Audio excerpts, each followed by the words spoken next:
Welcome to Crypto Rosetta. My name is Savage, and today we're going to be having a look at Ethereum. We're going to be discussing what we think this move to the downside means and where exactly this can go.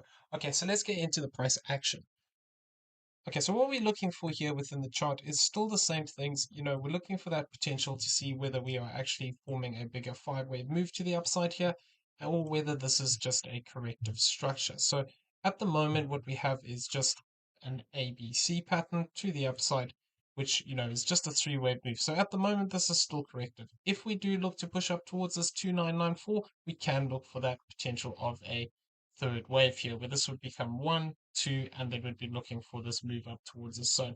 For as long as we fail to continue to form this impulsive structure, we need to be careful that this could actually be nearing a completed move if it has not already. The one-to-one here is at this 2221 area, and what we want to see is if we continue to hold support, we can look to that potentially push to the upside. If we start to break down past some of the key levels that we're going to be discussing, effectively we could actually be looking for a deeper drop, and we could actually lose the low of this 1150 area and could be looking to drop down one more time, potentially towards this the 723 to this 523 area.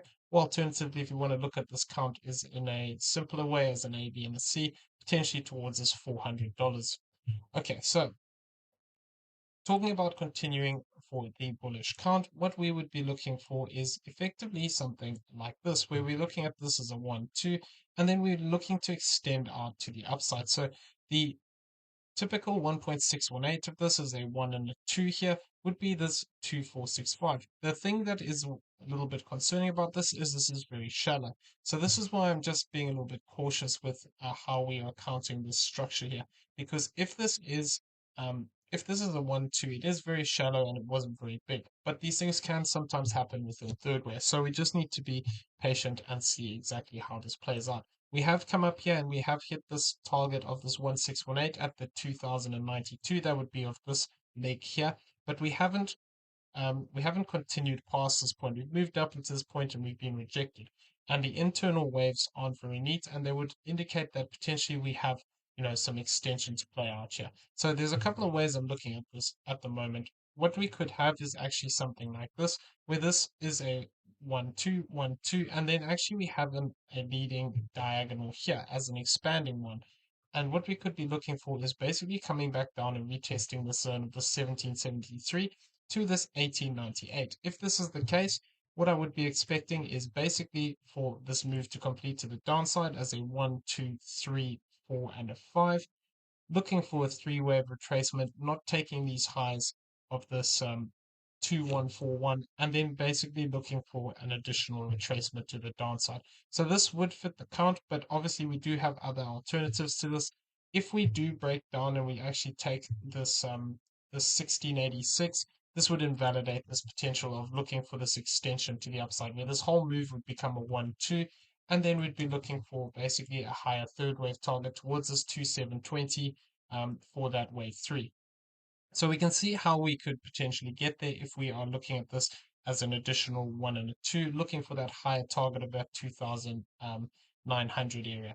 Obviously, this would also indicate that potentially we have another 1 and a 2 in here. So once this would complete, we'd have an additional fourth and fifth. So this would be the bullish way we could be looking to break to the upside. We just need to maintain an eye on this move here. And if this starts to get too aggressive and we start to lose some of these key zones, it just becomes less likely at that point. Okay, so the other way that we were talking about looking for that potential was within this structure. We were looking for a couple of things, and we were looking for basically the fact that we were still within this yellow third wave. So this is still viable, but the problem is we've actually come down very deep here, and we've actually crossed this as a high point. So one of the counts we were looking at in previous videos was looking for that potential that we had. This is a 1, 2, looking for a third, having this as a fourth, and then looking for that fifth wave. But we've come down and we've taken this high. So this can no longer be a traditional motive wave in the sense of an impulse, because we have overlap here. So this either means that this is completed into this high and we are starting a bigger move to the downside, or we have further subdivisions where instead of this being already completed, this could actually still be to come, where this is 1, 2, and then we're having an additional 1 and a 2 year. So it is very tricky though. When we have this series of ones and twos like this, what we need to see is the price action follow the count. Obviously, we can place these counts on the chart, but we need to see the price action react to how these are. And if we cross the 1762, once again, this would invalidate this possibility of an extension, but this would invalidate potentially higher here, because what we would then be saying is that we have a 1 and a 2 within this section of this count. We would look at this as 1, 2, 3, triangle for 4, and a 5 to the upside.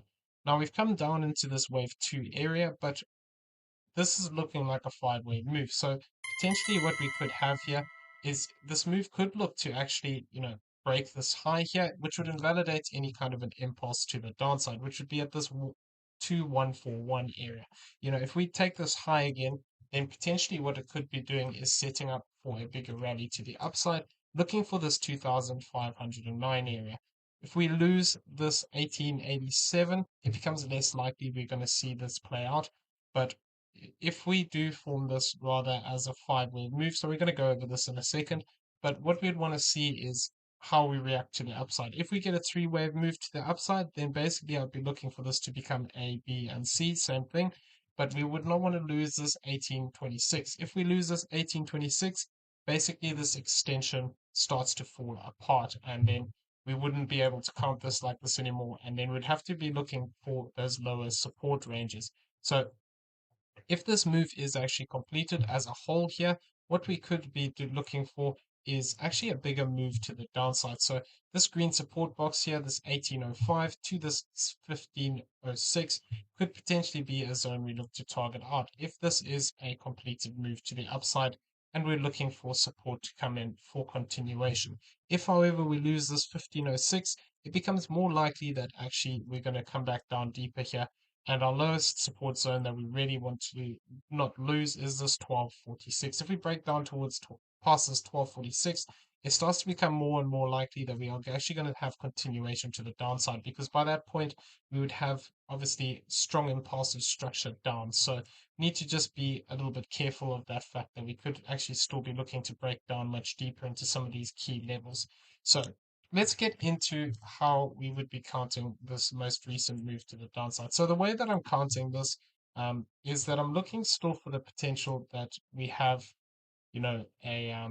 a breakdown here where we are looking to extend a little bit. I did this yesterday when obviously the moves were in play, and we actually came down to the support box quite nicely, and we have found support here, and we're looking to move to the upside. I'm going to clean up what I don't need off of here anymore. I'm actually going to get rid of some of these internals here as well. Let's get rid of this.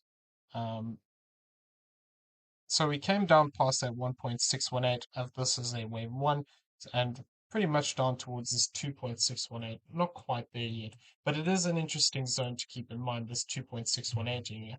Okay, so I can get rid of these as well. So now what we have is basically from further back here, we have a 1, 2, 1, 2, 3, 4, and a 5. And then looking for that potential of this yellow fourth and a fifth. So I've got these orange waves on the chart here. What I'm looking out for is the potential that we have actually an A wave here, and we're forming a B wave to the downside. If we do find support above this 1931, what I'll then be looking for is the potential to come back up and actually retest this channel for this fourth wave. With this, obviously, we need to be aware that if we do break out and of this and we move up back above this 2021, this becomes less likely that it's a fourth wave, and then we could actually be looking to progress up in a impulsive structure.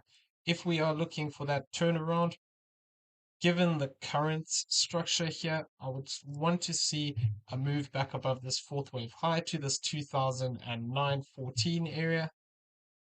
Want to see this play out as one, two, push up here for a third, get a retracement for a fourth, have a fifth wave up, and then we'd be looking for that additional fourth and a fifth here, looking to push up even higher. So that would be looking for that breakout. But really, if we take this low, then the next target zone that I'm looking for is potentially down here towards this 1924 to this 1899.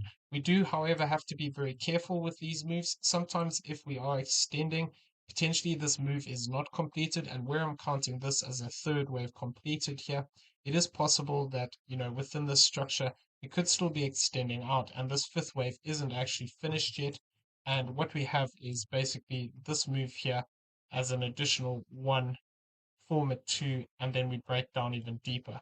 So we got to be cautious with these. As long as we fail to take these swing highs, these moves can always look to extend to the downside. Extension, given the current structure, would mean a move down towards this 1833 area, in which case we would have to reevaluate exactly where we are looking at this count to, and then looking for that potential to actually break back to the downside here. So this is an important thing here. We need to be cautious with this. We do have, five wave structures down. These can always look to extend out even further. So we need to have good structure to the upside to invalidate it. So the first thing I'd want to see is a move past this 2021, and then I'd want to break back above this high here of this 2056.26 area. That would invalidate this as a fourth wave, but really until we actually take these highs again of this 2125 and this 2141, we cannot rule out the potential of this extending. If we do form this five wave move to the downside here that we have in yellow, where we've come and have this orange count here, push up for the C wave towards this 1980 area, or even sort of as high as this 2006 area, that would be an interesting zone just because of the fact that it would bring us into this fourth wave high. So I'll keep an eye on that, potentially a retest of this channel and then look for that fifth wave down. If we do get fifth wave down to this 1924, what we'd have to be on the lookout for is the possibility that if we form a three wave move to the upside here, this whole move could then just be an A wave or wave one. This could become a B wave or wave two, and then we break back down for additional structure to the downside, and that would then potentially set us up for a much bigger drop here. The problem with forming an impulse down here is we'd actually take out all those key levels that we were looking for, to hold for that bullish count, and once those get taken out, basically the count starts to really struggle. And you would have to then argue that potentially you could say that you have a high in place here, and this is either a C wave completed, or we would have to just actually monitor how the structure breaks down and for better, uh, you know, clarity as to what is going on. But otherwise, this could just be corrective up, and we start to break to the downside. And once we start to lose this low here of this 1368, really then the counts start to fall apart in that bullish aspect. And then we'd have to just be careful that we could actually be forming that bigger impulse to the downside, looking for those lower targets and a new bear market low. But for as long as we hold, these key areas, we can still look potentially to have a rally to the upside. The most immediate one that I want to see hold is basically this count here, where I want to see this 1887 hold. If this fails to hold, next place I'll be looking for potential support to come in would be lower down here, looking at this move potentially as a expanding diagonal to the upside, which would be between this 1898 to the 1773 area. But this, I wouldn't anticipate a direct drop down into this zone. What I would be looking for is basically to see this complete 1, 2, 3, 4, and 5. Then we'd get a three wave move up and then a move back down, something like this. Coming back, retesting these highs would be an interesting zone towards this 1845 and this 1831, which is the golden pocket right in the middle here. And then, from there, potentially what we could then see is this move start to react to the upside. If we do form this as an A, a B, and a C, we're going to have to watch this C wave, because if it does start to extend out, we need to just be careful it doesn't become a wave three and then we get a wave four. Once we have a five wave structure from this high, we have to be very careful that that is not a wave one of a much bigger move, and we could actually be breaking down past those lows. Okay, so I'm going to leave the video here. I hope you found it useful. If you did, please smash the like button, hit that subscribe button if you haven't already, turn on those bell notifications so you never miss a video, and leave us some feedback down below. Also in the description, you will find a link to the Discord. Come check it out. It is free to join. As well as that, you will find affiliate links for both Primex BT and BYBIT down there, both great exchanges we use on a regular basis. So if you don't have an account, using the affiliate link does help support the channel, and we do appreciate it. Everyone, have a great day. We'll see you in the next one. Take care.